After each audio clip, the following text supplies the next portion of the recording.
Donc, on l'a vu, bien entendu. Bon, dernièrement, il y a eu cette histoire des activistes du climat qui ont complètement essayé de détruire l'œuvre Sunflowers de Van Gogh. Sinon, on l'a vu aussi, même en 2020-2021, des statues, des monuments historiques qu'on sacre à terre carrément. Ton avis là-dessus, rapidement, qu'est-ce qu'il y en est? C'est-tu logique de faire ça? Visiblement non, mais... Évidemment. Évidemment, moi, je suis contre.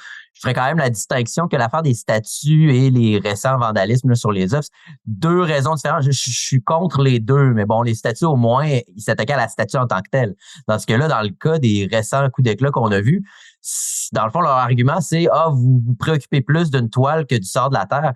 Et moi, je trouve que, écoutez, ça les décrédibilise complètement. Je veux dire, au bout du compte, pourquoi s'attaquer à l'art classique pour sauver la... Dans le sens, je crois que les gens veulent sauver la planète. Je pense que la majorité des gens sont d'accord qu'il faut s'occuper de l'environnement, contrairement à ce que peut-être ces militants-là disent. Mais d'autant plus, je pense qu'une des raisons de sauver la planète, de s'occuper de l'environnement, c'est justement pour continuer à profiter d'une civilisation prospère et justement de continuer à pouvoir vivre. Hein.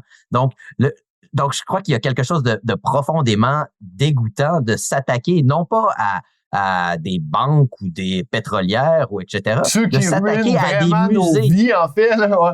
Oui, c'est ça exactement, mais en plus des musées. Donc, c'est comme si tu veux t'attaquer littéralement à ce qui est le plus important pour la civilisation et la société. Je veux dire, c'est les œuvres qui traversent les siècles, qui traversent les époques. Les musées, c'est quelque chose de pratiquement sacré pour la société. Donc, je peux comprendre que pour eux, d'un point de vue stratégique, ils voulaient un coup d'éclat, ils l'ont eu. Mais je pense qu'à l'inverse de ce qu'ils voudraient, je pense que le monde, ils vont être complètement opposés à leur position. Alors, en fait, ça décrédibilise encore plus les mouvements écologistes, à mon avis.